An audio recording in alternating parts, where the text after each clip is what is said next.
Hello, everybody, and welcome to yet another race here with Ames. We've got Ryan here once again, co-hosting. Hello, everyone. What's happening? How we doing? We're doing just dandy. Had a good breakfast with friends. Now we're ready for some racing. Did not get to catch the F1 race because of that breakfast, but that'll come later. Yeah, you know, we're gonna have some words with people making these plans. I don't know. Yeah, I'm not a big fan of missing out on racing, but at least we're not missing out on today's race around Watkins Glen. Absolutely not. This should be some fun racing. We did it. Well, it was boring. Perfect. I'll just watch the highlights then, I suppose. But I am looking forward to this race here in Watkins Glen. Actually, if you wanna, I need to move this banner real quick because once we have qualifying going on, we're going to be missing a few of the lap times coming in, so no one cares about this little map Wasted over here. 2 hours. Were there, I guess, Anthony, were there a lot of red flags? I meant to ask you earlier because I was going to try to squeeze it in after breakfast, but I didn't want to maybe not fit it all in. Okay. All right. I'll give it a watch. I don't know. My wife's not home till like 7:30 today, so I'm going to fit some gaming time in before that. But speaking of gaming, we're around the Watkins Glen Short Track today. We did some testing in this. Not even a yellow. No, that's fine. Shocking in Hungaroring, but it's not. You'd think there would have been more. I hope it. Man, it was boring. I was excited for that race, man. That must be Verstappen won by like a minute and a half. I was gonna say the same thing. If it's boring, Max lapped whoever was in P2. Yeah, 100%. But Checo yeah. probably, another makeup race from Checo. That's boring to watch. We've seen enough of those this season. But testing here was. It was an experience for sure. It's yeah. Moose is mowing the lawn. Moose is crashing. That's not advised, but yeah. So this track seems like it's all going to be about abusing the curbs as much as possible, and unfortunately, sometimes you will end up with a track limit penalty here and there. As I'm assuming that's probably what happened here to Sakia. Yeah, Sakia's got one, Demon has got one, Jelps has got one, JDLP rather. So that was a lot of what was happening in our testing, to the point where you and I ran a race on Friday with a few members from Ames, and I feel like I could not put a clean lap together. I feel like every race I got a track limits, and every lap you got a track limit. Yeah, and which made me not be able to catch up to you. But a major place was turn one. Turn one, for some reason, I could not hook up in these cars.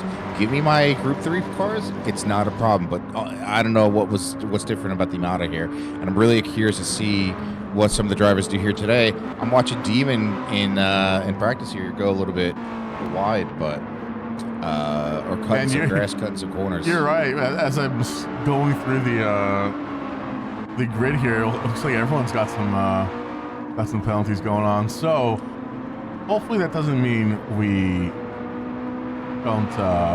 Hopefully that means that if everyone's getting penalties, I guess the grid's still going to stay close. We'll just have everyone braking at the penalty zone. Yeah, that's exactly right. It was punishing, and to the point where we even are introducing lower penalties for this race, and we'll kind of do that moving forward on a per track basis. But through testing, some of our members were saying these penalties are kind of out of control, and we don't want penalties making or breaking someone's race to the point where if you hit one or two, you're screwed. Because let's face it, across the length of these races, you're going to get one or two here or there. You know, maybe you're fighting with someone, or you just, mind space. And you're going to get these penalties, and they start to add up. And again, to my point, Friday night, I just couldn't catch up to you because I kept getting more and more. Turn one seems to be punishing because it's longer. So normally we'll get a half second around the bus stop and other parts of the track. But really, it was turn one and the bus stop where I saw the most track penalties. How about you? The bus stop for sure, especially when during practice, you're trying to figure out how fast and how much speed you can take into the bus stop, and double chicane basically. As we see Demon going off track over here. And I think that's where you're losing a lot of time is the bus stop. If you're not carrying enough speed through there and you're braking just to make it through safely, I mean, you really have to be like on the knife's edge, and like I said earlier, abusing the curbs and the track limits as much as possible. So definitely the bus stop. Turn one, I didn't get a lot, to be honest with you. I think I got most of mine just through the bus stop. Turn one, I just kept trying to do it differently, I guess. I think every lap around that race, I did it differently. Trying to find that ideal line. As we see Mr. Lob is going wide straight through, hits the wall. That's not great. Well, we're getting ready here for qualifying here as the guys practice ends. And this is it's funny, when we did our practice race on Friday, I thought we all kind of waited for each other during qualifying, and then we all ended up together. So it was a little, I don't know what's going on here. I don't know if that's some lag or what. But this is a situation you don't want to be in, right? Especially, you're on your out lap, you're trying to warm up the tires or whatever, and behind them there's a hell of a train too. Oh yeah, look at that. So going side by side down this first straight. And you don't want to be doing that. Someone's gotta. There we go. Okay, good. Moose pulls ahead, and Steezy kind of follows in. I was gonna say, doing this on a qualifying lap, you're gonna destroy probably each other's qualifying laps. Like, you kind of want to work together. I feel like at this point, to put the best times in and not destroy each other's races. I agree. I mean, again, qualifying is all about that one lap pace. If you're racing, you're not going to be as fast as possible. No. Real quick, Dubs is asking what we think about their livery. Let's go down the list, I guess, and check out that people's liveries as we're doing the outlaps. Moose with a nice Oppenheimer livery, looking good. Yeah, man, I gotta tell you, not only am I excited to see that movie, but I'm excited to see how Moose performs today. And when we were racing Friday night, he came up alongside me out of nowhere. That Oppenheimer livery was a bit scary to see. So maybe he'll be intimidating his opponents a bit today with that. He's gonna try for sure. We got Steezy in kind of a refreshed version of his livery from previous weeks, I believe. And it looks a little cleaner. Yeah, I like it. Absolutely. Arctic is someone who's, once again proven to be quite fast around here during practice and whatnot. So definitely someone to keep your eye on as we get going in the race. We got Specs here in. Oh, we didn't even comment about Arctic's livery. It's easy to keep an eye on Arctic with that pink, white, and blue livery. I mean, really. Yeah. As we. It's good. It's good looking. Going in the lawn once again. See, that's what you can get out of shape real quick in the chicane if you're trying to take too much speed in. Exactly right. Yeah, we got Specs right now out here in representing the good old motherland of his, and someone who hasn't seen much practice this week. So it'll be interesting to see how they get along with track limits and penalties and whatnot. Followed by Crispy Nubbins here in fifth. Crispy has been pumping out deliveries, it seems, lately. So And Yeah, people Crispy, are loving them. having a good old time. And not only that, Crispy just had surgery. I'm frankly surprised to see them here, but I'm glad they're here. Is that a handicap license plate I see on their rear end? Oh my gosh, that would just be the icing on the cake, I think. I think so too. That's a good-looking car, though. That's for sure. We'll have to keep an eye on that. And the order's getting all. Oh my gosh, a lot of people going straight into the wall there. The order's getting all sorts of big up here. I was trying to go down the list, and then that's not happening. So we're gonna try to find someone. And here we go, Demon with his. Oh my gosh. All right, Demon. So Demon was complaining that he was just hitting walls left and right here, and he definitely did that in practice on Friday with us. Not the fastest way to get around this track, believe it or not. Normally the fastest way between 2 points is a straight line, and Demon's just making straight lines for the walls, it seems. In a what they call the kamikaze, I believe, livery. It looks good regardless. Would like it better on the road. I will say I'm worried about Demon in today's race. Last race at Road Atlanta in the Group 3 cars, they really proved themselves to do well. I beat them Friday. And that was surprising. So hopefully we'll see some better performance after some practice from Demon. Gotta take those W's when you can. I feel that. That's Real exactly quick, right. before we jump down to my man Purple, we're gonna jump on board with Tony since and Dave Giller's up here too, or McKilly. Tony and RP Racing. We'll see. You think he's role playing, or if he's role playing, do you think he's gonna role play a good driver today, or? Yeah, he's going to certainly try to be a good driver today. We'll see. Tony Cal, I think, is pretty washed up from our last Group 3 races we saw around Road Atlanta. Too washed up from too much Peach Crown, if you have to ask me. Yeah, absolutely. Jared, hello. What's going on? We're just going through these liveries real quick during quali. And real quick, just note, Boostman with a 119.0, currently the fastest. And we're about halfway through our quali session just so far. We'll see if anyone can beat that. I know during our testing, Arctic had like a 119 or 118 and change. 118, yeah, 118.8, I believe. I mean, that was wicked fast. Yeah. But I don't know if weather or wind can change. Even if you put the same weather like we do, we specify the weather for these. I don't know. I'm assuming the wind shifts. I believe wind can change, so you really have to. If you're trying to get the absolute fastest lap, you're sitting there resetting the race for different wind conditions each time. Maybe a tailwind on the straights. As I'm watching Dave Giller go off track, at least he's looking good. At least he's looking good in that livery of Giller's. But I jumped down to Purple on stream because we had a little discussion in the Discord this week. I looked at his Discord profile, their Discord profile, and it was basically just everything purple. Just purple this, purple that. And I mean, with the name Purple Oracle, their car didn't match. So I said, where's the purple livery? And they come out with this amazing... They came out swinging. Yeah. They certainly did that, that's for sure. So kudos to Purple for probably my favorite livery, if I gotta be honest. It just makes me giggle. And it's pretty damn good. Let's see, where are we? We saw Steezy. We'll jump on down to Delps. So let's see what we got. What is going on with his livery? I see a mouth, a puke yellow or green car, baby poop green maybe. I'm not quite sure.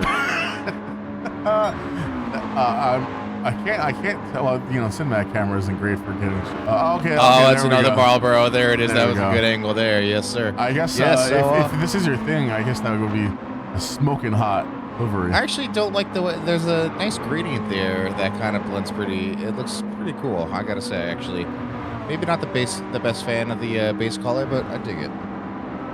Listen, it's a livery for sure. I'll give him that. We got JP Fox in chat throwing up all kinds of emojis. Thanks for joining in, JP. I see a lechonk, and I'm about that. Yeah, I mean, listen, if you don't have a lechonk, I am my lechonk. I'll tell you, I got a shiny lechonk on the first or second route of the game, and it rode with me to the Italy 4. It was amazing. I couldn't believe it. I was shocked. Nice. Well, let's see. Well, I've been putting a 119.5. So the times as we were discussing this week in Discord, as people were getting some practice in, seemed pretty quick, and well, not quick, but seemed pretty close amongst the grid. I mean, if we take a look, if we jump up here with Musu, who's currently holding the provisional pole with that 119.049, and then we jump down to Arctic real quick, who's got a 119.101. I mean, it doesn't get much closer than this. And unfortunately, there's a penalty for Mr. Arctic as he was setting in the purple, so that's unfortunate. But that and he goes wide again. Hopefully, he doesn't get track limits for that one there. That's you were asking earlier about the track limits. That's a one where if you're just trying to carry too much speed, it's very easy to get. It absolutely is over there. It's a really fine line, and the problem is you want to maximize and make the track as wide as possible. And I made the same mistake. I would go too slow, I'd go too fast, sometimes hitting it just right, finding that Goldilocks speed for that turn. It ended up working out. Sector 3 personally was definitely my weakest, though, for me. Mm-hmm. Yeah, well, it was, again, completely different feeling from the Group 3 cars. That's understandable and to be expected. And also the short track, I'm not so used to it. It was a little bit different, but not different to the point where that third sector is drastically different. So we'll see how these races we get. I thought, because this was my first week running the short course, and I'm so used to the long right-hander after the bus stop, and I wasn't sure how wide that exit was going to be, because you're going from you're really closing off the angle that you would go downhill and into the uphill section of the track that you're cut off here in the short course. But it's amazing really how quickly you can get back on the throttle during that long right-hander after the bus stop, and really just floor it and let that help rotate the car out so you can maintain as much speed as possible and take it into this straight, as where we see Delps and Wabu coming through. Wabu's going to serve a few-second penalty, unfortunately, so he's not taking as much speed as possible. But you really get pushed to the outside if need be, and to try and take it as much speed here. Now, personally here, I was taking this turn at like fourth gear, and then the final turn here, I shifted between third and fourth. It was kind of hard to tell what was better. I think at the end of the day, it didn't really change my speed once I got down to turn one. What yeah, I gotta agree. So if we're talking about coming out of the long right-hander, I was typically taking that in third or fourth, depending on how if I needed to rotate the car a bit more, I'd downshift. But I was typically, you're revving the shit out of that car. So taking around 98 miles an hour, shifting up to fourth, hitting about 103 to 105 by the time you went wide at that straight right before the penalty line, and then you could just come back across that penultimate corner. Again, just like you, I started taking fourth. It felt a little bit more stable, not trying to upset the car by downshifting. And then that last turn, definitely, I shifted down to third more often than not. Again, I tried to take more speed going into it. Who knows if it was the right one? I'm not the best racer around, but I got some decent times in. I started coming down the leaderboard after I got more comfortable with the bus stop, especially. Absolutely. So real quick, we are just finishing up on quali here, and it doesn't look like anyone actually. Mooseman improved on his fastest lap. We have a few more drivers coming across the finish line, check the flag. But it looks like Mooseman is going to be holding on to the pole position here. He did improve slightly with a 119.034, but that may be the maybe just we don't have the luck of the with the wind here today, and we're not going to be getting into those 118s that we saw during practice. But either way, some competitive times here, and we'll check the results board once we are actually done with quality and we get back to that screen. Not far off between Moose and Arctic, though. That's pretty wild. That's not far off at all. I mean, that's like, to think that Arctic is on a controller, man, like, that just makes me want to throw in the towel. Like that's rapid. It certainly can be not disappointing, but sometimes it can be hard to keep racing when we are subject to these racers that are certainly faster than us. We do have a newcomer, not new to the series, but a newcomer to the game, Pato, who's racing with us. You want to see how Pato did? Let's where is Pato? I saw them in here earlier. I hope that you didn't lose him for good, because that would be upsetting. There he is. Pato with a one. His qualifying time was 122.9. We've seen faster from him, but again, could have been. I know we put in some practice early this week, and we've seen a faster here and there from him, but he looked like he was consistent in his practice. And, for someone that just got he's had the game, 3-4 weeks now. And to be jumping into a series, I really do think the MX5 series was a great way to, like, if you want to jump in and get both feet wet, like, this is the way to do it, right? Hard agree. So let's real quick, we're going to take a look at the results here.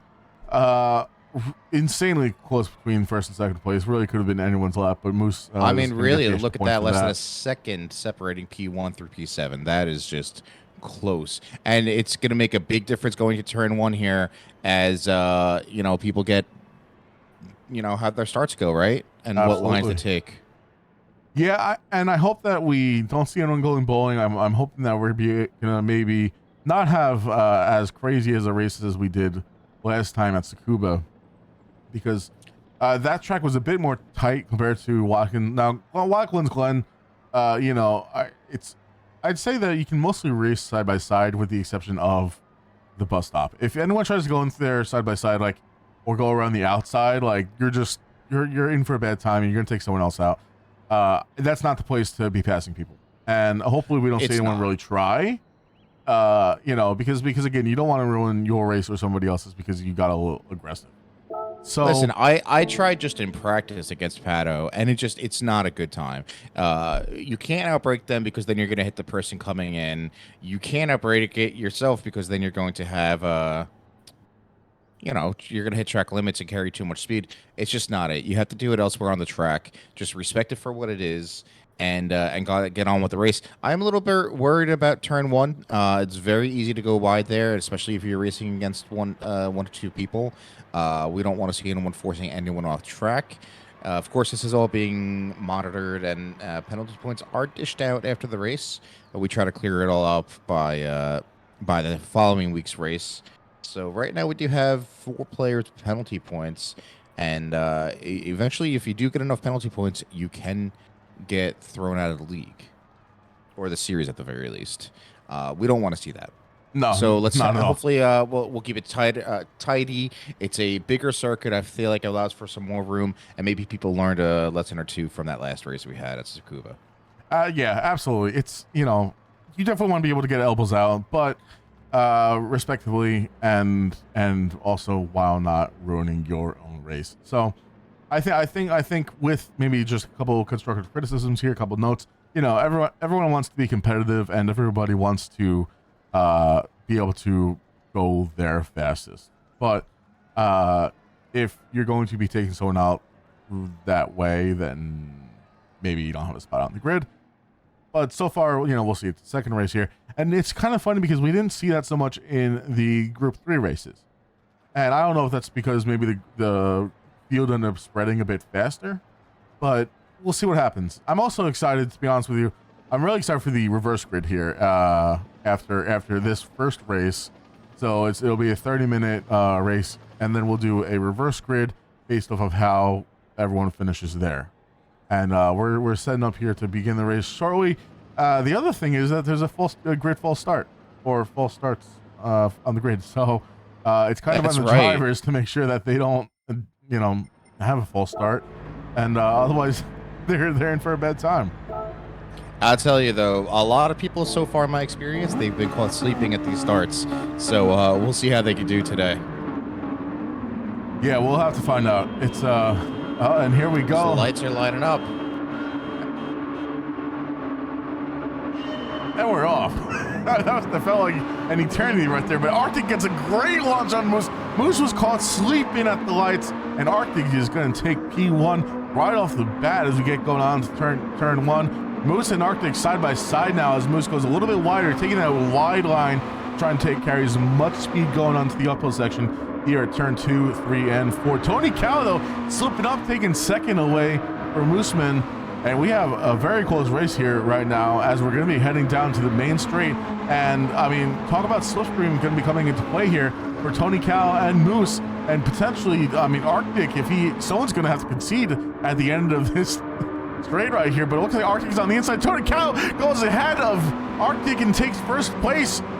But, he went a little bit close on those track limits. I wouldn't be surprised to see if Tony ends up getting something for that curb abuse. But we're going to have to see. Right behind him, we have... Yeah, I wouldn't be surprised there, but that was amazing racing right there up to the bus stop. Man, I got to give credit to Tony Cal. That man came out of nowhere and just took both Arctic and Moose and said, thank you, gents. I will take P1 from you. And, but we're getting some cars going wide over here. Again, trying to take too much speed. But no penalties, it looks like, just yet. So, we're going to... someone going JDLP going very wide there on the last corner. Wow. And looks like Steezy got a penalty. I see. I saw that. He took too much speed into the penalty in the corner, just like we talked about. It's very common here as the race leaders have just completed turn 1. Everyone's looking tidy. Arctic back out in front. Arctic took the inside line on turn 1 and got Tony. But now here, once again, Tony is going to get the slipstream as we get onto the main straight. And Moose, once again, back up real close with these two. So it's like a non-flashback down to the first lap. But here we go. Arctic takes the inside line. We're going 3 wide down this straight. 3 abreast. Hold on here. Wait a minute. Hold up. Tony Cal keeping it tidy. Oh my God. Oh, was there some contact there? There was a little bit of contact with Moose on Arctic, but it doesn't look like it was too detrimental at the end of the day. Holy Moose coming out with the victory there, taking P1 temporarily. What a scene to see. Man, these guys Thank God these cars are so small. These guys are feisty. I like this. Tony Cal again in the run-up on Arctic as we get to the penultimate corner here of the track for lap 2. And, I mean, listen, if we're going to be getting some close racing like this for a little bit of the race, I'm all for it. Let's go. I'm getting hype here now. Yeah, that was just something fantastic to see. Again, the 3 of them just all together. I mean, they're swapping the trading places more than that TLC show. Like, it's amazing. This is already getting good to significant. I agree. Arctic again taking the inside line, holding first place for now, but Moose is going to be able to carry some more speed on the outside. We'll see if he's able to take first place away from Arctic heading into turn 2, but no, he decides to back off, and Arctic will maintain first place for now. Tony Cal right alongside basically with Moose on the outside of turn 3 as we head on down to turn 4 and down the main straight here. Arctic maintaining I think that was a good move by Arctic. It's a good move by Arctic to go wide as well and kind of cut off Moose's re-entrance. And I know that was a favorited line by Arctic that Moose ended up taking. And Arctic just playing the game, adjusting here and there. Arctic had an excellent entrance all through practice on this bus stop there. And look at the time he just gained between the 3 of them. Well, between that and I think Tony and Moose fighting a little bit, just let Arctic walk away. Now almost a second ahead. Of course, we will see that slowing coming down here, but that's exactly what Arctic wanted, is to have some fighting between the 2 behind it. And that's just what was going to happen in this race. Eventually, someone was going to be able to pull ahead, and I want to say walk away, but we won't go just there yet. We won't go there yet just yet. And not at all. But you know what this fighting has done? It's giving Specs at P4. He's right on the back of Tony Cal right now. Have a look to turn 1. Specs, the fighting Irish, coming out here. Looking at, he takes P3 from Tony Cal, going down to turn 1. But Tony Cal looks like he takes it back. We're going to jump down with those 2 as Arctic getting almost a second and a half up now on Moose in second. And Tony Cal and Specs look like they're fighting, giving Moose the opportunity to put some space between him and third place. That's right. If I were them, I'd have to think about really taking it easy and just helping each other get ahead, right? You do not want to give Arctic the space to create a gap. We saw what happened in our practice race on Friday. We only did 6 to 8 laps. As we see, so we see track limits for Tony Cal through the bus stop, and that's going to put him out. That's going to drop him down to the order quite a bit here, because we still have a fairly tight grid. Gilly going to be taking 4th place, well, I guess 3rd place from Tony here in a second, as Tony, well, actually that'll be next lap. I apologize. I'm getting ahead of myself here. I'm getting a little too excited. I gotta take a breather. Yeah, that's right. We did see a couple of other track limits down the track limit penalties as well down the grid. So far, it doesn't seem to be impacting. The half-second you can kind of get away with. But I'll tell you, from personal experience, those half-second penalties start chipping away from the speed you're carrying through on that straight, no less. It's going to really hinder your race and how far up the grid you can get, if at all. Absolutely, yeah, that's absolutely right. And unfortunately for Tony, that's going to drop him into 5th easily. Delp's up in 6th actually, so he must have had a great start and getting by some people. Oh, as we see Giller here with a 1 second penalty, it looks like he went wide on turn 1. You know, I was just going to say, this is what Tony wants right now is for someone to go wide or get a track limits along with him. But it doesn't look like that's happening just yet. It looks like Moose was able to take that clean, and he's going to be thanking the fact that Tony's got that penalty, and so that way he can put his head down and try to catch up to Arctic. Now, Arctic's, that gap is like 1.2 seconds, 1.3 now. If Moose is going to be able to catch him, he was the fastest there on quali, but by less than a second, right? So, I mean, by less than half a second even. So, he's got to really hope that Arctic makes a mistake and be incredibly consistent as we keep turning laps here in this race. So let's see, that penalty put Tony down to 4th. Like you said, Billy got that second penalty, so he wasn't able to capitalize on that, unfortunately. What's going on? I'm not sure what just happened here. Maybe Sakia was pushed wide into the pit lane or something. That is going to have some looking at, because it looks like they were pushed wide into the pit lane and are now having to just, run through there at 31 miles an hour. Oh, wow. That's not something you want to see. No, not at all. Give me one moment here to jot this down. Absolutely. Vinrick says there's going to be a lot of these going out, and that's, absolutely. There's going to be lots of penalties going out here, and that's why we made the decision to go light on these penalties for this track in particular, because it's so reliant on you, just riding that line between track or getting track limits, I suppose. Especially if you're fighting with someone, right? If you're going side by side, someone's probably going to get a penalty, which is what we saw with Tony just a minute earlier. So, unfortunately, those will be going out, but hopefully they also kind of keep things interesting as we get people going up and down the grid. Delps looks like he's pulling a little bit away from Steezy here in 7th. And Steezy was up real close going into turn 1, but he lost the pace, and we'll be keeping an eye on that battle, see how it goes as the track is kind of spread out here a little bit. We got Steezy in 7th. We'll jump down. JD in 8th. Purple in 9th. Demon in 10th. Crispy in 11th. Pato in 12th. And Lavo in 13th. And then Sakia, who, like Ryan said, got pushed into the pit lane maybe from fighting. Yeah, that's what it looked like to me. Again, I only caught the last glimpse of it where I saw him going, or them going wide, and then resulted them being in the pit lane itself. Again, not sure what what occurred there. We will be looking it over, and I'm sure Sakia will be putting in a look over for that. Yeah, I hope so. It's I just don't understand how did they get pushed wide in that turn, because I mean that turn's really hard to screw up. I feel like. That you end up in the pit it was lane. After they came out. I know. I'm trying to understand it myself as I'm just watching Tony Cal just served his 2.5 second penalty, giving up P4 to Giller. Oof, that might be an extra large oof there. I don't know if the scale goes up that high. That was unfortunate for someone that had a spectacular first couple of laps and moved from what was it, P3 I think he had to the first and back and forth. I mean, gonna have to put his head down and put the laps in.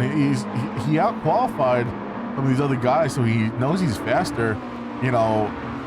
And for someone that has had zero practice with this week, apparently he may have been sandbagging, but apparently no practice this week. Specs is in 3rd because other people just didn't drive correctly, right? I mean, that's right. I mean, Tony Cal was fighting, but he's going to be taking advantage of that. And I think we just saw a penalty on Mooseman. Mooseman looks like he's got a track penalty. Steezy next having a run on Delps, going towards the bus stop. Will we see him making a move? I don't think so. I think Steezy knows it's time. Man. As Delps goes wide, maybe trying to outbreak Steezy. Weird that he got reset there. It's very odd. Strange they got reset, but... This is something that we've seen a couple times now, actually. We saw it with Tony Cal last race at Road Atlanta. It looks like the game is not fully respecting the don't reset option that we have enabled. So that's strange. Very odd. Very odd. I guess with the fighting, maybe he missed his braking point and he was just forced to go straight on.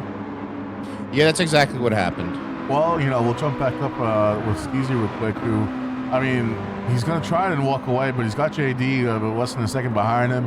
And Purple is someone who we've seen like pretty consistent as far as their times and not making mistakes and being able to capitalize on other people's penalties and whatnot. So they're right there. They're down in 8th right now. They may end up higher if they just maintain that consistency throughout this race. But we are. I think we will. I think we'll see them move on up. And again, their consistency has allowed them just to pick up the pieces when others are getting sloppy. Speaking of sloppy, we have Giller here with a second penalty. They're on the long right-hander now after the bus stop, and Tony Cal's right behind them to take back P4. We'll jump on board with those two real quick, Dave. Yeah, Giller, unfortunately, that second penalty, not what he likes to see, but that's gonna give Tony the run on him, and Tony's now gonna have Specs in his sights and say, hey, I want that podium spot back, which someone that hasn't had as much practice this week, maybe he's right now he's used to the line that he's on, but we'll see if he's able to adapt if and when Tony catches up with him, and if he's able to adapt to that by any means. Yeah, we have a couple of fights here. Delp's trying to make up some places. Not making a move quite yet on Demon, but looking like they'll be closing that gap. And then a couple of places up, we see JDLP very close to Steezy Nicks. So while the grid has opened up, we're still seeing these closer fights, which obviously we all love to see. Speaking of opening up, Moose's half-second penalty last lap has obviously just widened the gap for Arctic. But even behind Moose, there's a 3.7. Yeah, 3 3/4 second gap to Specs in 3rd place. So, and really, we still have Tony Cal and Giller not far behind Specs fighting for P3 in the end. Yeah, as long as those guys can maintain how close they are, maintain that gap between themselves, we might end up with some fighting as we see Moose getting a penalty for going a little bit wide after that long right-hander. Yeah, I'm sorry. I'm seeing Labu fighting up with Crispy for P11. Glad to see Mr. Labu, I guess, just had a really bad start. I forget where they started this race, but at least try to make up some ground here. Mr. Pumpkin. The Pumpkin Man himself trying to get a run here on the Crispy Nub. And, just goes to show you that even if you have a gorgeous livery like Crispy, you can't help but stop. You can't stop the Pumpkin Man. He is coming for you, and he... looks like he may just have the run here on Crispy here. Maybe possibly going to T1 or on the straight if he's close enough. We'll keep our eyes on this fight real quick. Yeah, up ahead, front, Arctic and Moose both have a half-second penalty here. Not really going to hinder them at all because they're so far ahead, but I'm sure Moose is glad to have some company there at the penalty line. Excuse me, speaking of penalties, we got Labu here with a 1-second penalty for going wide on turn 1, and that's gonna be it basically with his fight for now with Crispy. That 1 second though, we'll jump on board with Pato, who's behind Labu. 1 second penalty, it's not gonna be enough for Pato to gain that position, but it'll be enough for him to get closer, and we'll see how close he ends up getting once Labu serves that penalty. Wrong button, apologize. Once Labu slows down for this 1 second. Apparently that's exactly right. That gap strangely increasing. Did Pato end up going off as soon as I cut away from him? Did I curse him? The streamer curse may have stroke again. Well, as we're watching now, or I'm watching now, Purple Urkel creeping up on Steezy and JDLP. Looking for a fight for 6th now between the three of them. Looking good. And Demon having a run up on Delps, who looks like they overtook him. Demon coming down to turn 1, trying to get past Delps, taking the inside line. And we'll see who can keep that as you're watching the three of them fight for P6. Yeah, Vinrick saying Pato's laps are pretty consistent. That's the biggest thing that we've been talking to Pato. We're, I wouldn't say coaching him, but trying to give him tips here and there. And anyone who's listened to any stream prior to today will know that we constantly will preach that consistency is generally means speed, unless you're consistently slow, I guess. But But Pato being consistent in his laps is a great showing that he at least is able to hold whatever line that he is used to. He has control of the car, and he's at least got this like set up for the course in his mind, right? Like he knows what braking points he's I hate using. to interrupt you. Yeah. Go take a look at Tony Cal and Specs and Giller. They just crossed the finish line for another lap. And while it looks like Specs has got a penalty, Tony Cal is up in P3, Giller up in 4, and Specs is going to have to serve that penalty. He's really going to have to try to make up some time here and possibly keep up with the front of the pack here. Man, that is unfortunate for Specs. And, I mean, for someone who was able to, make the most out of the fighting that was going on in front of him, now to end up back in 5th, it was just a temporary position gain, I guess, for him for now at the very least. Why don't you ride on board with Specs before he's got to serve that penalty? Yeah, let's see if we can make that happen here. We got to swap cameras real quick, and boom, there we go. We're riding along board, seeing the back of Gilly's car here in that wonderful orange, and this long right-hander, man. Like I said earlier when we were talking through the track, he can really start to get on the power early, and I think that's the cause of, that ends up being the result of a few guys just getting those penalties from going wide on that turn. Unfortunately for Specs, that's going to drop him almost 2 seconds behind Gilly, and unless Gilly makes a mistake, that's going to take some time to make up if he's able to. Gilly, I haven't seen this as much in the MX5 as I have the AMG in our Group 3 series, but he's someone that seems to rarely make mistakes in that car. So I can only assume that he's going to be equally skilled in the Miata. But it's also, the Miata, the MX5 is a completely different beast, so who knows?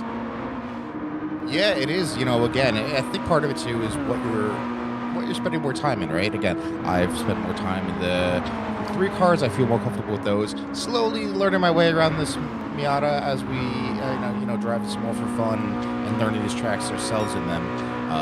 But Giller's continue to impress, and I wouldn't be surprised if the front rows have to be careful, be on the lookout for him as this series progresses. Absolutely. We are going to jump back down with what was a fight earlier for 6, and it looks like, oh man, Purple almost having to run with Sneezy taking the inside line into the first chicane of the bus stop, but it doesn't look like he's able to make anything stick, and actually looks like he may have spun out a little bit because he's now way behind Sneezy. But Sneezy's still behind JD here, trying to make him a place. JD seeming like, JD's not someone that we jump on board with often. So let's take a look at their lap times. That's consistent. That's fair. I mean, you're talking about 120.5, 120.6, and I mean, just you're in the low to mid 120s consistently for 7 laps. That's pretty good. That's impressive, and we're seeing that from Purple as well, who's been consistently in the 120s, and it's good racecraft, I feel like. Again, as long as you can keep that pace up, you're going to keep the person behind you, and you win, right? Like, that's really all you want to do is keep whoever's behind you at bay. As I've been watching the fight between Delps and Demon now for laps, they're fighting each other, and that's, again, part of what these MX5s bring us. It's just super close racing for lap after lap after lap, as long as either there's no big hiccups or there's no big crashes or contact. Yeah, that's the fun thing is just being an equal machinery, right? Can help really just make it all about, I guess, driver's skill at that point. Sometimes everyone makes mistakes here and there, but the less mistakes you can make and the more consistently you can will be fast, I suppose, the better off you're going to be. And oh man, unfortunately, Sneezy gets hit with a 1.5 second penalty. I don't know if that was through the bus stop or not. It's kind of hard to see. I wasn't looking for the penalty in this cockpit view, but that's unfortunately going to be the end of his fight with JD, and that's going to let Purple behind catch up a little bit. Hopefully, Sneezy doesn't get any more penalties on this next lap, and he can maintain 7th for now. We'll swap camera. And we'll check on Mr. Specs over here as we were before. In no man's land now. Wow. Yeah, I was gonna say I saw Specs serve the penalty, and it was already a by the time he got to that penalty line, it was like a 3.7-second gap. So he might have had an upset there, and plus the penalty just not treating him right. But again, he's got his own race, and he's his greatest enemy. I mean, hey, if you're starting P5 or you end this race at P5, that's exactly, that's a good place to start, or start the next race too. So we'll see. We'll see how it shoots specs. We'll see. And we just saw Gilly with the half-second penalty. So unfortunately, he was gaining on Tony, it looked like. But for now, he'll have to concede and, try to catch back up. We see Moose possibly getting track penalties there once again, maybe going wide. We will see. But they have cut down that gap to Arctic. That's exactly what I was just going to say. I don't know if Arctic might have had a moment or if Moose has just really been on it. But, I mean, a new fastest lap of 118.8 coming for Moose. I was just going to say, you got to take a look at his times because he's been lighting it up here on the track. We'll check out on the Arctic's times actually as well.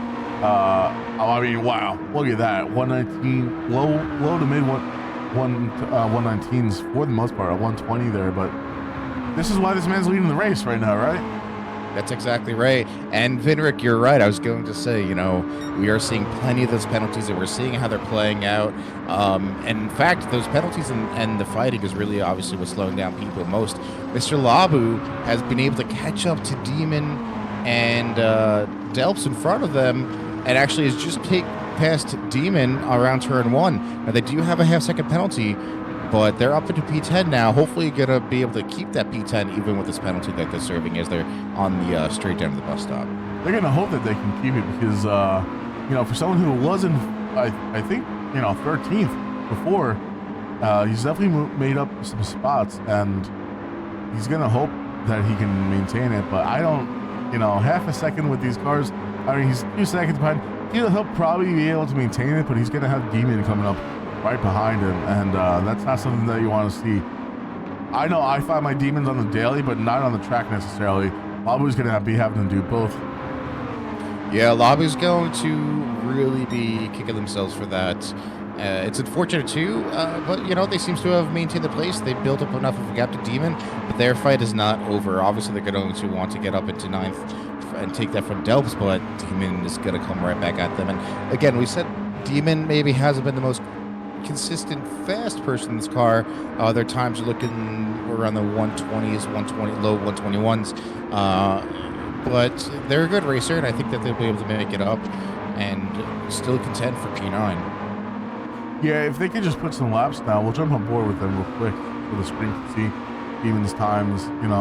It's this is about the times that you and I were putting in as well, and I mean, we just saw how quickly those that were faster than us just walked away as well. So I feel like this is where he needs to be consistent, and once again, just gotta kind of sit there and hope that someone up front either starts fighting or he has a moment where they end up slowing down and letting him catch back up.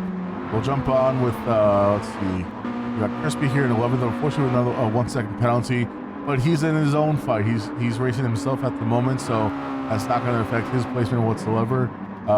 We got Pato, again, another driver out in no man's land at the moment, but hey, he's not last, and for him, I would say take that W, my man. Unfortunately, exactly right. For Sakia, again, we're going to have to see what exactly happened with their race.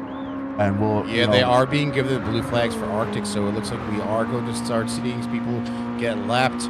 Arctic's not quite close enough to pass, but they will have to give that up soon as they're nearing the bus stop. Yeah, I'm not sure how soon. Oh, he goes a little bit wide in the chicane, letting Arctic just swoop up and get past. That's definitely not a spot that he would traditionally try to pass someone. I think maybe Arctic just saw the opportunity once Sakia went wide. Once again, he's getting blue flags for Moose. I don't know how soon the game tells you to, starts giving you the blue flag warning.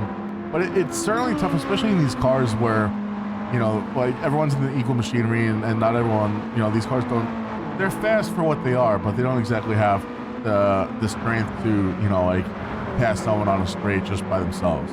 Absolutely. So you have to pass at a pure pace from the driver and not so much the car, right? Yeah, I mean, if I were Sakia there, I would have tried to hold on to my place until the straight there, where you could easily move over and would have let Moose go instead of going wide around that long right-hander, because going wide there just hampers how much speed you're carrying. Well, I don't think that was an intentional going wide. I think that was just a result of them going wide in the bus stop straight, and then likely. Yeah, and then, they probably, I imagine the angle that they got out of that second chicane forced them to end up being wide, and Moose was just, more consistently on the inside, so he was able to, take or maintain his position, I suppose. And again, I would imagine Sakia, what's that? Mr. Labu is right on the rear end of Delps. They've been fighting at this now. Looks like a fantastic race as Mr. Labu's on the inside. As we're going up the hill, will we be able to maintain it? This is going to be another close race here. Hey, Delps is going to hop on board with Delps here. Yeah, we're going to hop on board here with the cockpit view real quick. Oh my gosh, he's right. Man, this cockpit view is something. It really is. I can see how close they're riding to that person in front of them. It's just something. Oh, as Delps has a poor entrance to the bus stop. Oh, man, that just ruined it. That just ruined all that fighting that they just did. What a bummer as Delps is relegated to P10. Again, we jump on board, and it looks like the streamer curse happens again with the commentator curse. Crispy behind them with the half-second penalty again, looking like track limits possibly through the bus stop. And, we just see others coming up. Looks like Sakia is not too far in front of Tony Cal, so they'll be getting the blue flags eventually for them. Yeah, Moose with the half-second penalty. Again, these track limits still throughout this entire race are coming up. Plenty of red flags being thrown. Man, could you imagine if we actually had the strong penalties on? I think drivers on the strong penalties were getting like 4-second track limit penalties, which is kind of wild. Granted, if everyone's on the same, it would have spread. Well, I wouldn't say it would spread things out the same, because obviously if you're within half seconds of someone, a 2-second penalty is much different than a 4-second penalty.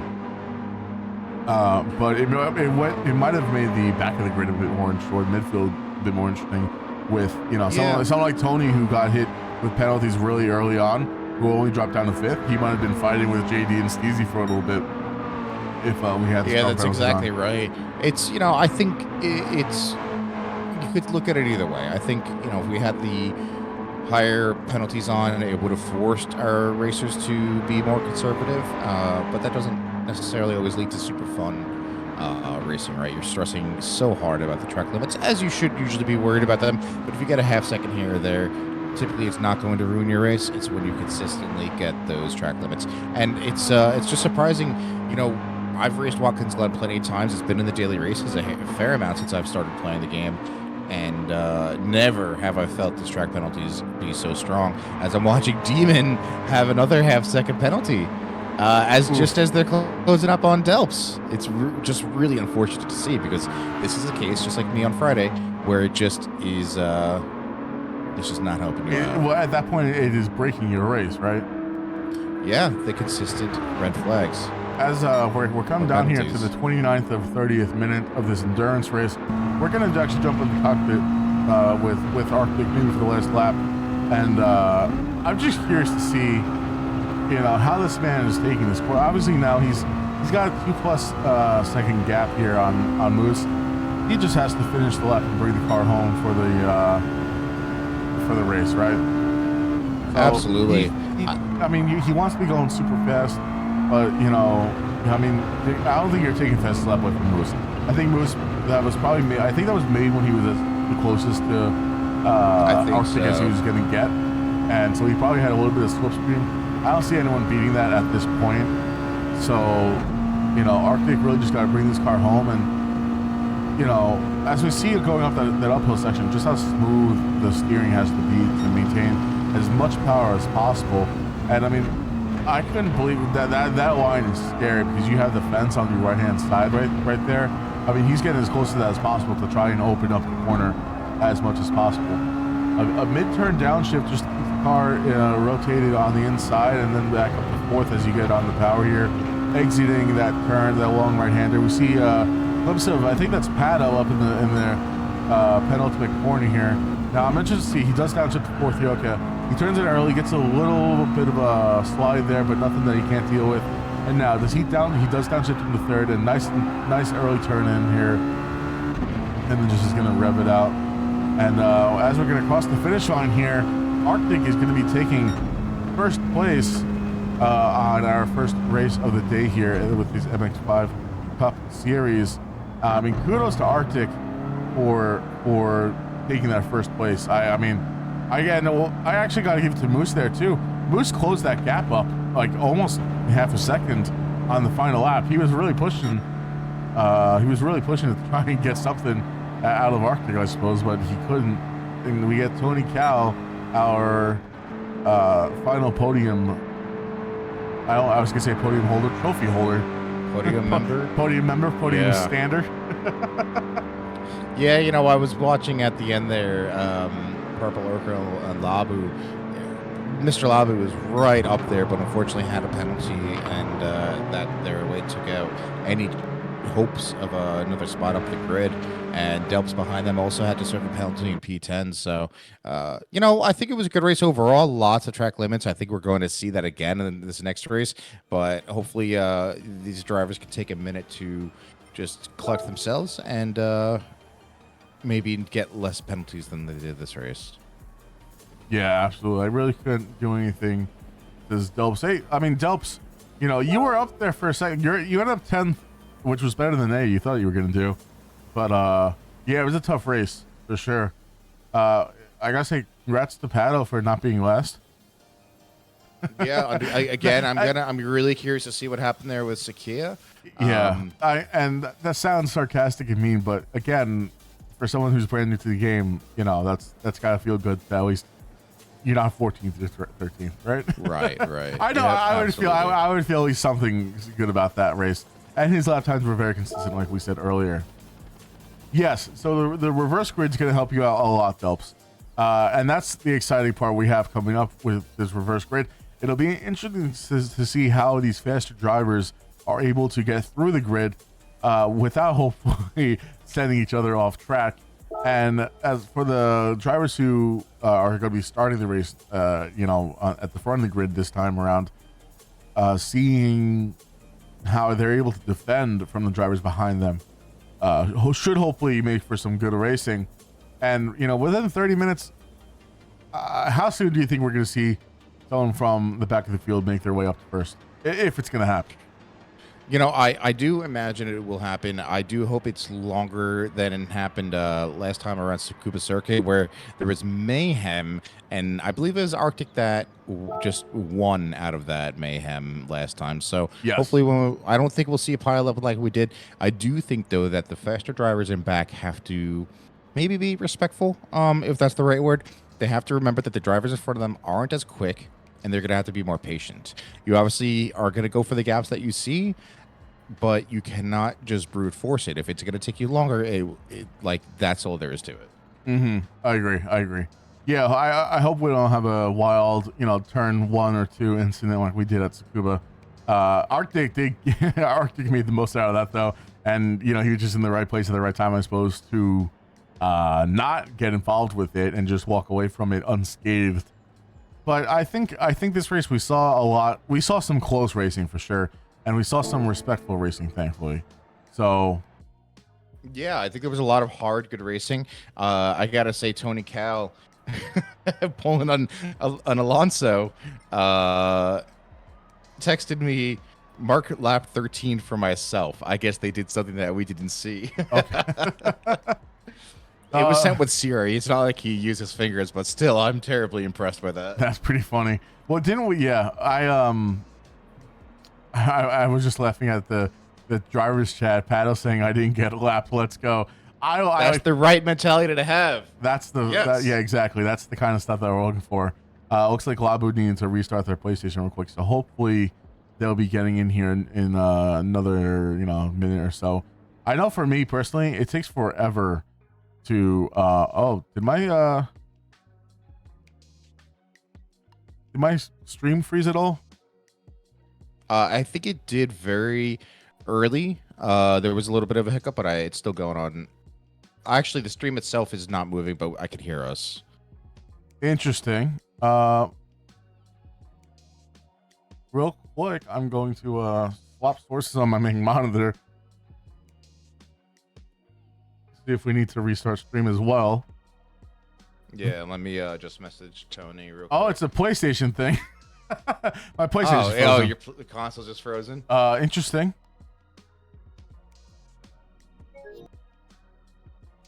Interesting. Sorry, everyone. You can hear us all, but all right. Well, let's see. How do I solve it? Please wait. Something. Okay, the game crashed. Excellent. Explain that. Yeah, I'll touch the video. Sure thing. You got it, Pete. What? Oh, okay. What is going on? Polyphony can't decide what they're doing. Yes, these plastic plates. Man, this is why I'm going back to PSC, guys. What is going on? Just okay. Don't attach anything. Oh, you hit play, I think. Oh, I did. You're right. Whoops. Bro, when something happens on the console, I'm like at a loss. Oh, I feel helpless because I can't do anything. Yeah, J-Rad, we're PC gamers. Well, console gamers at heart, I would say, but we did morph it to PC gamers for a while. But there's certain things that you want a console for. I love my Switch for what it is. I absolutely adore that thing. Is the Switch really a console? Is great. Switch is barely a console. Let's be honest. It's a console in Nintendo's eyes now. It's like a glorified iPad Mini. Yeah. All right. Sorry for the. I'm glad we're not the only ones with a tech hiccup, I suppose. Yeah, that was odd. Maybe the same thing happened to Labu. Possibly. You messaged Anthony. It's a console that has a... Okay, that is a hot take I don't agree with. The Game Boy Color, or the Game Boy Advance especially, was one of the greatest things I've ever had of all times. The Game Boy Advance SP, the best handheld in the world. Oh, I'm sorry. I thought you said Sony PSP. No, I mean, listen, the PSP was great and all, but no. The Game Boy Advance SP, the best evolution that they've ever made. Yeah, it is a console. It's a console. I think it's just not a home console. Necessarily, right? Like, dude, I wish people thought of consoles. I just wish they give it a little bit of extra power. Oh, already. Switch? Yeah. Yeah, I agree. Alrighty. Looks like we're back in. Giving the drivers a little bit extra practice, I suppose. Not that they need it after a 30-minute race. Yeah, what they need is a break. Yeah.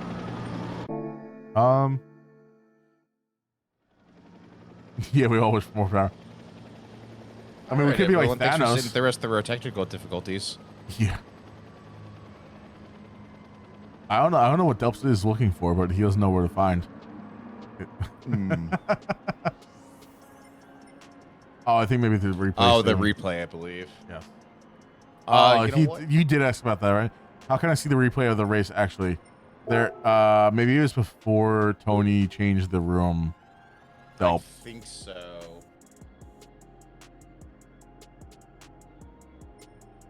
Yeah, I don't see any way to save it now. Nah, I probably had to do it before the room was changed. Yeah, I think so. It considers it one event complete before the reset is only. Yeah, exactly what Tony said. Yep. Yep. Maybe Delps, if someone else has it saved, they can share it with you.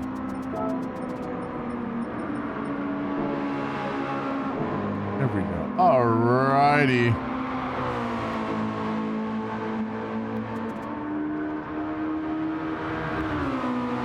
Well, this is, I guess, practice.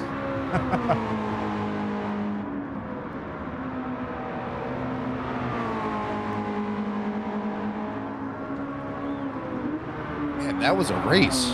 That was a race indeed. That was a lot of fun. I was still thinking about my my PlayStation freezing or the game crashing, one or the other. It's funny how it just didn't even come up with a warning. I had to hold down the PlayStation button on my screen or on my controller for it to be like, oh hey, something's wrong. Yeah, I'll tell you, I have had a series of issues with Gran Turismo itself. Crashing on me or not launching or whatever it might be. My PlayStation's connected to the internet, but then it's not like if it doesn't detect an internet connection when you launch the game, it just stays there loading something infinitely. They've got to get it sorted out. $70 game. $70 game, by the way. Yeah. Oh well, you know, it's not like anything is released these days without problems. So. Yeah, that's for sure. Is anyone in chat looking forward to the Gran Turismo movie coming out? I'm looking forward to that. I'm not in chat. I mean, I am technically in chat, but I'm looking forward to the Gran Turismo movie. I can't wait for it. I'll tell you, actually, my wife is at the movies today, and she saw the trailer. She goes, the trailer actually looks pretty good. I'm sorry, did you just see Pato? Yeah. He nailed one of those signs, and he goes 50 feet in the air. Mario strikes again. Mario strikes again. Bro, I had no idea that, that these cars had wings. Those signs are Goombas. Holy How to put in those cheat moly. codes. Yeah. Yeah, Pato's flying more away than one. Oh my gosh, that was fantastic. That was amazing. Penalty for flying too high. Well, there's track limits. Call Icarus. There's also Z-axis for track limits. Yeah. So, you know, that was fantastic. So yes, Gran Turismo movie. I remember looking at the poster for it or something like that. And you know how they always name like the cast or like the whoever's on the front cover of it, basically. Did you recognize no one? I recognize the guy from Stranger Things, at least not by name, but by face. Yes, same. I never remember his name. Bro, guys, why are we spinning out? This is practice. But you know how like, okay, so on the poster there's three people on the front of it, and it's like the one person on the left, one person in the middle, and then the other on the right. Better to spin in practice than in the race. That's true. But you know, we're racing MX5s, not fidget spinners or Beyblades. Alrighty, but here we go. We're finally here. We're finally ready for the race. We put our race stickers on, and Sakia on front right now. Let's we'll see how they're gonna get going here. Hopefully no. I hope they have a much stops. better race than last time. Let's. Oh no! The false start by Pato. Oh, Pato! No, giving himself a penalty before the race even begins. Oh my gosh! Well, that may be the mayhem that we were looking for going into T1 here. Are we going bowling cousin? Let's find out. Oh, now Sakia still eats, but he does go a little wide. Hey, that esports line though. Oh, Arctic having a moment in the wall. Is that Giller? I also see in the wall. Oh, yeah, Giller goodness. way down. Giller just felt bad for Pato's false start, I think. Holy moly. Guys, we got some excitement here as the weather has changed. Oh my goodness, Mr. Labu now in the wall. Man, things are changing. Oh wow, we see some smoke in the background and everything. Pato up 2 places now. Oh, Sakia's going drifting! It's through the bus stop. Tony Cal has a bit of contact, but I think we're gonna end up okay. Tony Cal from back of the grid up to second. That did not take as long as we thought, huh? Well, he's not in first. Yeah, it's Demon's holding first place right now. Did I just see someone go up in the air again? Oh my good. Yeah, I think that might have been Gilly in the way back. I think it was JDLP. It was a blue car. These grid races are turning into clown races. Where's my honk horn, mate? Hey, easy with the copyright music, Ryan. Come on now. Are we going road racing or just Mario Kart? Dude, I can't tell. I can't tell anymore. Oh wow, what a first lap that was. Alrighty, so let's try to get some composure going here. Delps with a 1 second penalty. I can't. Alrighty. Sorry. Delps, Crispy, JDLP, all having penalties right now. Man. Alrighty, let's see what's going on here. Yes. So, yeah, Vidrick, the circus lap is over, hopefully. Holy moly. Get an all-out lap 1. Man, Santa must be rolling in his grave somewhere. Alrighty, so Demon's in first place at the moment. Let's see if how long he can maintain that. We got Tony half second behind, putting it in purple. Well, it's left because everyone's probably putting, close purples in. And listen, are we doing side bets here? We could do dollar side bets. I'm putting $1 that Tony gets first place by lap 5. Okay, I'll take you on that. All right, bet. Tell you what, I'll bring you a monster. Excellent. Let's go. as I'm seeing the back, Gillard making up places. I don't know how they closed the gap so quickly. That goes for Labo as well, but Gillard's up in P11 now. Unbelievable. Unbelievable. Oh, no, Tony. He knows I got money running on this. With a half-second penalty, come on, man. All right, let's run down the grid real quick. We're keeping an eye on these. Oh, my goodness, he is right up What on a this, battle man. for P3 here. Yeah, we're going to jump down here. The Arctic up to P3. And Moose Moose right on board with the Moose. What is going on? These back markers have to learn how to race up front. I think that's what's going on. It's tough when a lot of these guys were racing their own race for, 3/4 of the last one. But we're coming down here. There's a back straight, maybe? I'm not sure. We're coming up to the bus stop here, and we know that it's not wise to go side by side in the bus stop. So, Moose wants to be aggressive, but he doesn't want to get too close. And what's funny is something I wanted to point out in the previous. Oh my, bro! What is with these cars going up in the air? This is interesting. This is a thing. Wild. One of the things I wanted to mention real quick was the trust that we had to see between Arctic, Tony, and Moose in the first couple of laps of the previous race. Oh, it was immense. It was absolutely immense. Insane. Oh my gosh. Okay. Oh, was that Demon that had a moment there? Yes, it is. Demon relegating himself all the way back, currently in P8. He's definitely going to get passed by Motionless Pack now. Well, it's that was even before lap 4 began, so thank you for my monster. You're very welcome. Yeah, I saw Arctic was up in the air. I don't know, are we racing cars or blimps? I'm really not sure anymore. Yeah, that's the third time we've seen that now. That's just wild. I wonder if it's got to be some bug based on weather conditions in the track, because we didn't see this at all in the previous way it was set up. No, we didn't. So once again, Moose is going to be coming up right along behind Arctic into the bus stop, but again, nowhere to really pass here. He's going to have to try to maintain, but he looks like he's that gap opens up real quick again. Arctic seems pretty quick on that right-hander. No one's going to hop in this time. Is it the cones? Is it? I don't know. But, Tony's got to be hoping that Arctic and Moose are fighting and slowing each other down, because, if we hop on board with Arctic real quick to see this fight, Tony's not even a second ahead.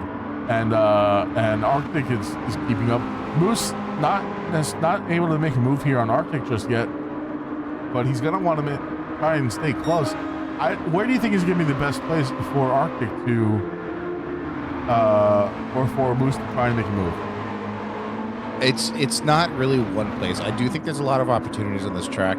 Obviously, we spoke before about how the bus stop is not that place, but Moose just needs to be consistently faster to get caught up at this point. And we know that Arctic is rapid around here, very rapid in the MX5. So Moose has got his work cut out for him. I think that's really all it comes down to, though, is that fast consistency that we keep talking about. But especially, like we said, these cars do not have the power to overtake someone typically in a straight line. Even with a tow, it is not nearly as efficient in these cars as it is others. The Group 3 cars, it's wild versus these things where, yeah, you feel it a little bit. But therefore, the dirty air, I feel like, also doesn't affect these cars as much. So Moose knows what he's got to do. He's got to put his head down, just churn out these fast laps and stay close to them. And as he is really right up behind him Moose now. made up a lot of time going into the right-hander after the bus stop. And he's been, very, very close behind. Arctic goes wide. That's for sure going to be a track limits penalty. Tony also goes wide. Arctic, there it is. I was waiting for it. Yep, there's Tony Cows. Where's Arctic? And Moose is Arctic's got it now, and Moose is side by side basically with Arctic now, just behind. If he's able to take the inside line, Arctic maybe he'll reclaim if he does a little switcheroo, but I'm not quite sure we're going to see that. Arctic's going to hold the wide line as we go down after turn 1 here, but Moose ends up in the front, and that half-second penalty is going to get him closer, if not in front of Tony, and Arctic right now, he's going to be riding the back of Moose, but, I don't think with the half-second penalty, he's going to be dropping back. Realistically, do you try to fight at the next turn for track position, when you're going to have to give it right back, or do you just try to, you know, I think Arctic knows better not to fight it. He's going to have to give her right back. Might as well keep your speed up as high as possible without sacrificing anyone or yourself in that moment. As we see here, he's just taking it to corner. Behind them, I've got to say, we had quite the fight for P5. Spec seeming pulling away from the pack now in P4. And then we have just a fight amongst three other Steezy Nicks, Delps, and Purple Urkel. And Killer's up there in P8 already. Wow, yeah, he is moving on up. Yeah, I saw some fighting going on in the back there, but that was just pretty. I wanted to stay on those three. For oh yeah, no, of course. But, yeah, that's why I'm trying to report a little bit everything that you're not seeing all the time. But yeah, Mooseman keeping that place right up behind Tony Cal now as they go into turn 1. Yeah, so we're on board. We're on looking at Dubs right now in 6th. So obviously down this front straight, you know, things tend to spread out a little bit. But then once we start getting into the turns, turn 1 and then going uphill, things slowly start to get closer and closer. And then if anyone's close enough for a slipstream effect here, it's going to help bring them closer together until we get to the bus stop. And but nobody's really close enough to make a move here. Well, it'll be interesting to see how things look going into the right-hander, because that seems to be a spot where people are losing or making up some pace on the cars around them. We'll jump on board with Gilly real quick, because, you know, someone that is making up the places and someone who was pretty quick in the last race. It seems like he has a very good line through that turn, and he's about a second down, just under a second down from Purple in 7th. Yeah, I mean, Giddler, obviously we know they're a fast driver, and them in this midfield, it shouldn't be surprising that they're, you know, making up time and making up the places. Again, it's similar in Formula 1. We've seen Perez having to do how many comeback drives, right? And I think Giller's doing a better job than Perez has been lately, but, you know, it's good to see that he's able to make us the places and keeping it clean. We'll jump down real quick with the rest of the grid. So we see JD. Actually, you're going to want to jump up at first right now. They're all bunched back up together again. Oh, baby. Arctic with a 1-second penalty. Moose going to try and pull alongside Tony going into the straight. But no. Oh, going wide, giving Arctic maybe the space. Oh, boy. Oh, boy. Wow. Look at that. Getting brazen there. Oh, my God. Why are we going almost 3 wide into this? These boys are braver than I'll tell you that much. That's for sure. I would have bailed out just because I know I'm not that confident of the car. But again, here we go. Arctic gonna have to serve a penalty. Maybe a little love tap there for Moose. And Moose is easily gonna get this P2 back. But Arctic is not quitting. They are relentless in this MX5. Yeah, it's a matter of time, I think, before they're fighting for P1 once again. But something that, I mean, unfortunate for Moose is, I mean, he was so close there on Tony, and then Arctic just came, and, you know, he went a little wide and gave the room for Arctic, and Arctic, even with the penalty, was like, I'm gonna hold this position as long as I can, and, you know, that's just means Moose is gonna have to fight to close the gap to Tony once again. He was so close, and then just, you know, one small mistake, and then boom, you're back half a second plus behind. Yeah, it's pretty unfortunate for Moose. They may come again another day. We have another 29 minutes left. I'm sorry, 19 minutes left in this second race here around Watkins Glen. So we'll see. The mid-pack right now, they're all kind of just chilling. They're in a bit of a train. But that action up front is intoxicating. These drivers are driving so hard. And again, with so much respect, that's the best thing to see. They're driving hard but as cleanly as possible. Yeah, I think we might have seen a little bit of a love tap from Arctic on the straight headed towards the first chicane last lap, which is why it seemed like he got maybe a little bit squirrely. But really, I mean, these guys are just giving each other just enough room and leaving the space, and it's what we want to see for sure. I will note Arctic has the fastest lap currently of the race at 119.2. I don't know if that has anything to do with any slipstreams or anything like that. If we jump on board with Tony and check out his times, you know, looks like since he's been leading, he's really been like the 120s. But maybe that's just open air, you know. Oh, 119.6, so that was a good lap by him. But I'm curious, so the wind is a little bit different than the last race, not by much though. Yeah, it is, and so therefore, I really don't think it'll have too much of an effect on the cards. But the track temperature must be lower with all this cloud coverage, and that is where you're going to see, less grip from the tires overall. It's the same tires, no wear, no fuel usage in this MX Cup, and it's just. I would like to see a little bit more wind change maybe thrown into a mix, but that track temperature itself will do a little bit more. But we're seeing Arctic still in the 119s. I mean, that's a good lap. Arctic is just going to be loving the fighting between Moose and Tony. Like Vinrick said, really fighting it out at the top. And I mean, look at these two. He was so close on that main straight. Moose really made up some time on Tony going on the uphill at turn 2, 3, and 4. And they were so close. He was basically pulling alongside him until the bus stop came, and again, someone had decided to back out and live to race another lap. But here we are once again, just lap after lap. Moose in Tony's rearview mirror. Immediately, we're getting a little swervy here to try to break the slipstream. It looks like far move by Tony. Now, something that we saw earlier with Arctic passing people by on turn 1 was really interesting, seeing him take the inside line on P1. Now, granted, these guys weren't close enough to do that, but if they continue fighting and Arctic's able to close the gap onto Moose, it's something that we might see him pull out again. Yeah, I really don't blame him. It seemed like it worked out well last time, and Arctic being fast enough on both those lines and knowing what to do just shows the amount of practice they have around here.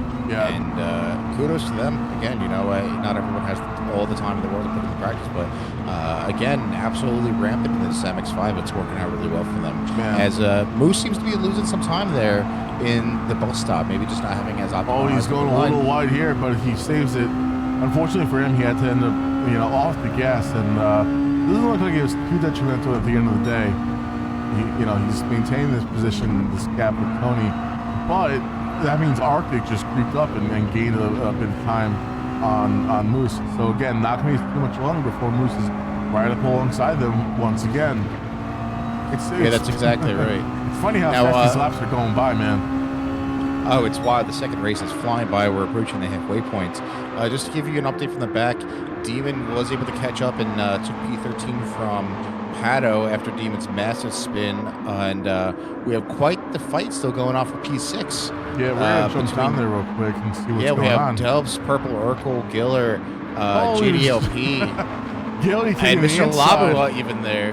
Yeah, it's pretty amazing there. And in P5, there's a bit of a space there. Steezy and Nick's kind of in their own race right now. Have to keep it consistent. And up in P4, Specs very much in their own race, dropping back from those up front, P3, 2, and 1. But Specs and Steezy really just have to keep it steady in order to keep their places here. Look here, Giller, though. Sorry, real quick, just on stream. Arctic taking second place for Moose Man. Once again, the Tony and Moose were fighting, and Arctic was like, "Thank you, gentlemen, for that. I'm going to come back, and I'm in this race once again." He's in this fight. I mean, Moose is going to take. It looks like Moose is going to probably concede third place for now, going into the penultimate corner of the lap. But I mean, wow, great job by Arctic to stay in it, keep their head down, and man. Yeah, Arctic sliding right on in is exactly where I've been. Yeah, I think Moose is just giving him that space enough. That's different from the space of being respectful when you're driving and leave it to space, right? It's the fact that maybe Moose isn't driving as defensively as he needs to keep Arctic behind, and Arctic being able to take advantage of that. But the fact that Arctic can take advantage of it, just like we saw on the previous race where he lapped Sakia around the bus stop. I mean, that's just great racecraft right there. Oh, yeah. I mean, and almost like just the ability to see that and make it happen, right, in that instance. Holy, as we're going side by side, he has to brake very, very hard. That's going to give Moose right behind him to run in on this next corner because he had to slow way down as he tried to go along the outside of Tony going into the bus stop. And before that's going to give Tony a second almost a second lead time going into this next straight, but Moose right behind Arctic. There he is. I'm looking for Arctic on Moose's screen. I couldn't see him. He was side by side. I'm like, is there a visual bug or what? I can't tell. But once again, I mean, these guys are just going to keep going back and forth, back and forth, back and forth. And again, just really great to see that level of driving from these drivers. Yeah, absolutely. I'm curious. I mean, it just looks like Tony Cal's not quite able to hook up and pull away from the two of them now. But this is his time. This is really where he wants to create that gap and get away from them so he can maybe take a breather, right? The three of these have been going at it for almost 20 minutes now. It's just incredible to see. Oh, man. Yeah. No, that's absolutely right. And for, you know, Tony is someone who, I mean, he's quick, obviously, right? We know that. But he hasn't been the fastest of all this weekend. Or today, I suppose, you know, for this race. And I know even during practice, he wasn't able to, you know, oh man, as we see Tony getting a little squirrely, which is going to give room for Arctic to come alongside him going into this next turn. And he gets a track penalty. Tony Cal gets a track penalty. Now he'll be serving that next lap, but Arctic is right behind him, and he's going to be pulling alongside him here in just a moment. I don't know if he's going to be able to get it. Oh, he gives him a little bump. He gives him a little bump draft going into the penultimate corner of this lap and says, come on, old man, hurry it up. But he's going wide on the outside. Arctic makes the move and goes around Tony for first place. Tony he couldn't do anything about that. He just lost the speed, and Arctic gave him a little bit of a bump draft as well and says, I will be taking that first place away from you. Halfway through this race or so, a little bit more than halfway, and Arctic is back in P1. Tony again going a little squirrely, which you know what that means. That means Moose is going to be right behind him, right alongside him as we can't even see, and right ahead of him now is Tony is in third with the penalty. Just like that. That is absolutely incredible how quickly things can change for Tony Cal, who's been leading this race since lap 5. Oh my gosh, these guys, these madmans.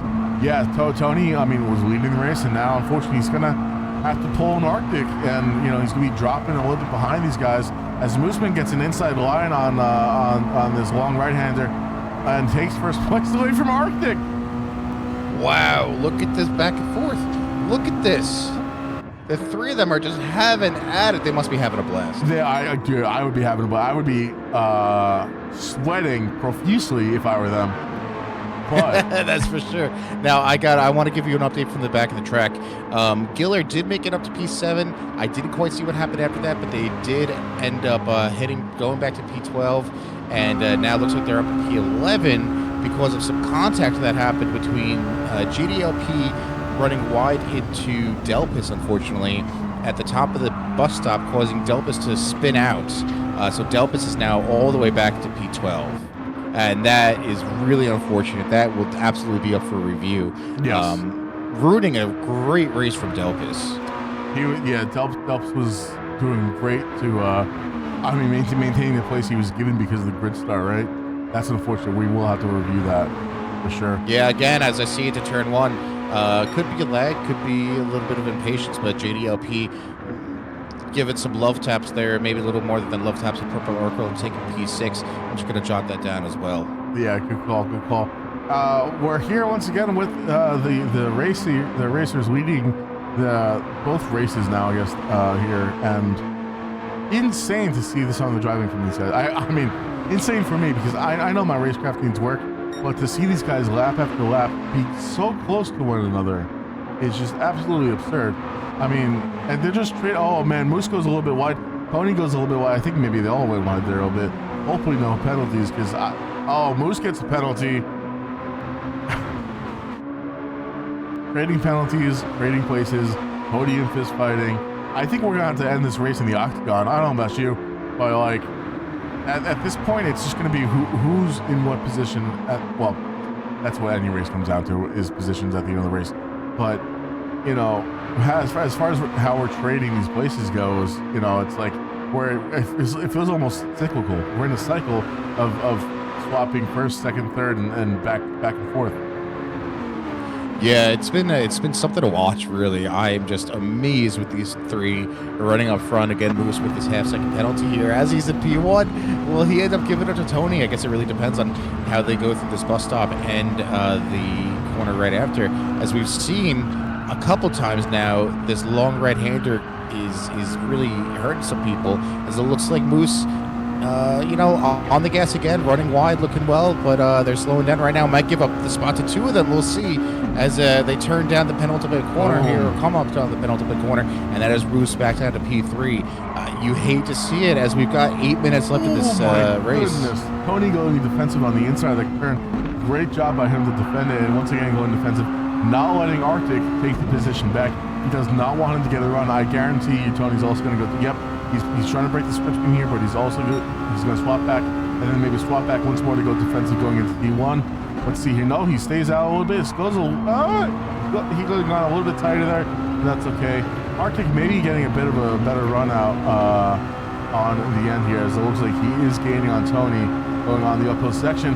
Now we're going to be pulling side by side with these drivers once again. Almost. Almost. Wow.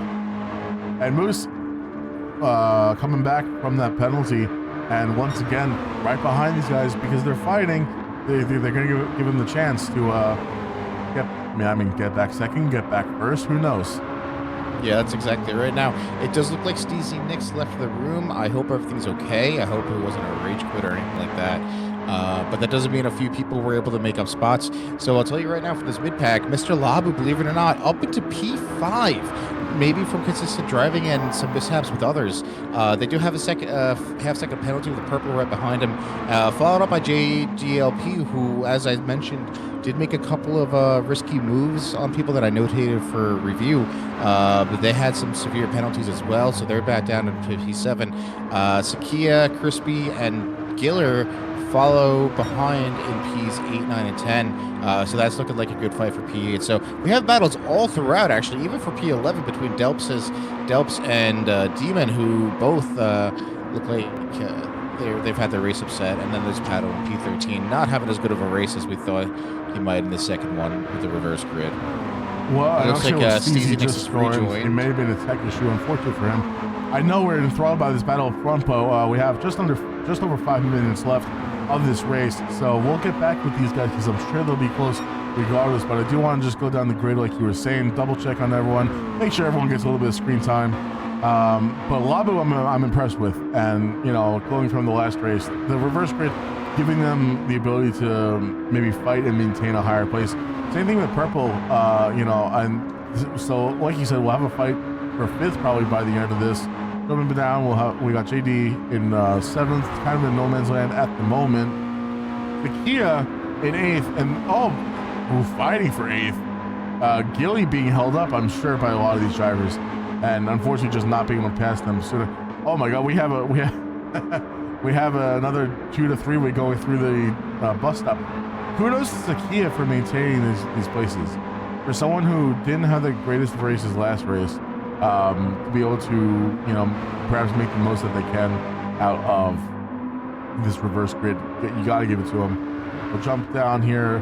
We have Phelps in 11th, and it looks like he was able to take that position from Demon, who's now relegated to 12th position, and our resident Zugger down in 13th. We'll jump back up with the front runners of the race for the last 4 minutes of the race now.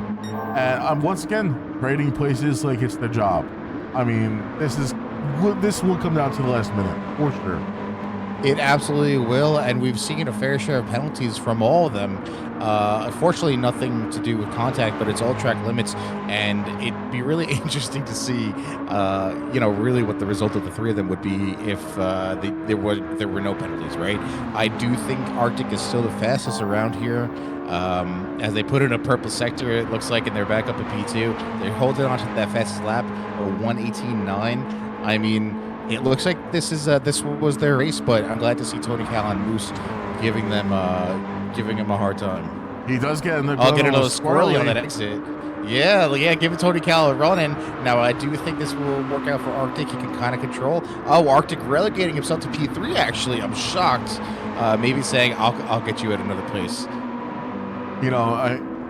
I'm sure they're probably aware of the collapse counter, and they can obviously see how long the race has been going on. 3 minutes left, and maybe Arctic, trying to play that game, a tiny bit of strategy where, he's either going to try and make it so whatever fighting they're doing, he's able to make up a place or two at the very end, or work together to maintain that closeness to Moose and not let him get too far away. But Tony going on the curb a little bit, and unfortunately having slowed down. Arctic getting the inside line now on this long right-hander, going to give the position to Arctic. And now, I mean, Moose is under a second away. Again, here. Not only that, Moose has got fastest lap, just went faster by 2/10. And I mean, that is another rapid lap. And that's no slipstream. He's just in open air. Exactly right. Maybe finally finding a line that really is able to give him that fastest time. Tony Cal's not far behind Arctic, though. As we see again going around, we've only got another lap or two left in us here. It's been incredible to see the three of them go at it for 30 minutes almost straight. Yeah, I mean, I know that we were kind of joking about how fast Tony was going to take first place, and he did. But then to see also Arctic and Moose, I don't think we had too many. Well, we did have a bit of a fiesta earlier in the race, but for these three to really come out generally unscathed and to be able to make these battles happen, I mean, kudos to them. Going side by side for the bus stop. Oh my goodness, Tony maintains second place, just barely ahead of Arctic, but I think Arctic may be getting a better exit into this corner. But he conceded. He says, I'll hold third for now. We're getting to the last minute of this race, and I mean, this has been terribly exciting. But you know what the fighting between Tony and Arctic is doing is just letting Moose walk away with first place. And I wonder if Enfest's lap. But I really wonder if Arctic is saying, okay, let's maybe stop fighting and just try to catch up. But as we see, they are now coming down, and they're going to be starting the final lap here, as 30 minutes is the limit. So this is their final lap, and we'll see how it plays out here. It's going to be very close, though. But Moose looking like, unless they screw up, this is looking like a good P1 for Moose. All three of these drivers really have to make sure that they don't get a single track penalty. I mean, because if there's a second and a half to penalty for the bus stop, and if Moose gets that, then he's going to be losing to both these guys. At least Tony, if Arctic is able to close that gap, which I'm sure he's going to be able to, he may end up in third. I really hope that these positions aren't dealt out by track penalties. So far, the drivers are, looking pretty clean. Tony pushing hard, again, scrolling there, going wide, giving Arctic. We just saw this play out, didn't we? We just a couple laps ago. Arctic is going to have the inside line. But Tony may be able to maintain a bit more speed. Oh my goodness! As we're coming to the penultimate corner, this is Tony. Tony can control this corner. Yes, he's gonna take the inside line, not pushing Arctic wide. Respectful is maintaining the front. He's gonna have to make sure this is a perfect exit, and it looks like it is. And we're gonna have Mooseman taking first place and Tony taking second. Arctic hoping that he was just wishing that straight was a little bit longer, because he was gonna be able to pull alongside. But what a race! What a race indeed. Coming down the track, we have Specs did a really great job. I mean, they built up a gap of over 16, almost 17 seconds to the people behind. Mr. Labu coming up in P5 as they're turning around the last corner. P5 for Mr. Labu. Purple Orca was fighting them along the way. Unfortunately, had a couple of penalties, which gave Labu back the spot. Followed by JDLP. We will have to be looking into that, as we do see Delps mentioning someone ran into them after the bus stop. And here we're going to take a look at the results from that race. That was incredible to see. Absolutely insane. I mean, from a clown fiesta first couple of laps of the reverse grid to an absolute all-out battle. I mean, multiple battles along the track, but especially for these top three drivers. Congrats to Moose for fastest lap and taking first place. Tony Cal for holding second against a rapid Arctic. I mean, just someone who was consistently coming back into the fight and whose best lap is in the 118s. Now, granted, that may be due to some slipstream here and there. It's hard to tell when they're fighting and everything like that. But Moose was being in clean air at the 118.735. That is incredibly quick. we got. Like Yeah, you Moose said, must be very happy with that lap for sure. I mean, Moose really just killed it this weekend. Moose had, let's see here. Moose got pole, got fastest lap in race 1 and fastest lap and took first position for race 2. They were only missing P1 in the first race. What a weekend or a day for Moose, I gotta say. yeah, I mean, he's got to be lapping up those points. And I mean, great job to Tony as well, especially in the second race for what had to have been a very stressful run with these guys, and he's going to be taking home those points for second. Arctic, I mean, you know, they had quite the race in race number 1, and just being able to kind of walk away from the rest of the pack eventually. Specs for someone who, you know, whether he was sandbagging or not, saying he didn't have a lot of practice going into today's races. Great job to be able to take home 4th, and Labu turning it around on the reverse grid did a fantastic job by them. Purple definitely did I think a good job. You know, we weren't on board with them a lot for the grid race, but again, they seem to be someone who's consistent, and that's good to see. Unfortunate race for Gilly on the reverse grid, who just got stuck behind this train of cars and was, you know, not able to make the passes as fast as he wanted to. I don't know if, but he did get caught up in some of that foolery going on in the very beginning, like you said. So he had to work his way. I mean, he was in the back of the grid and then got things closed up after the first couple turns, and then he was back at the back of the grid again and working his way through. Yeah, unfortunately, Giller looked like they were their biggest enemy on that second race, and you know, it happens. It happens, and looking forward to seeing them next race, though. Absolutely. Delps taking 9th in. Again, we'll have to look into any sort of incidents that may have occurred. Yeah, it looked like some real funny business there. Really unfortunate result for Delps. I gotta say, because yeah, go on.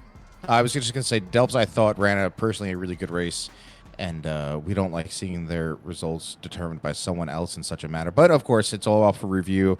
Drivers can submit anything they want for review by the stewards. So. Absolutely. And just real quick to finish it out, Takia taking 10th place with a 2-second penalty.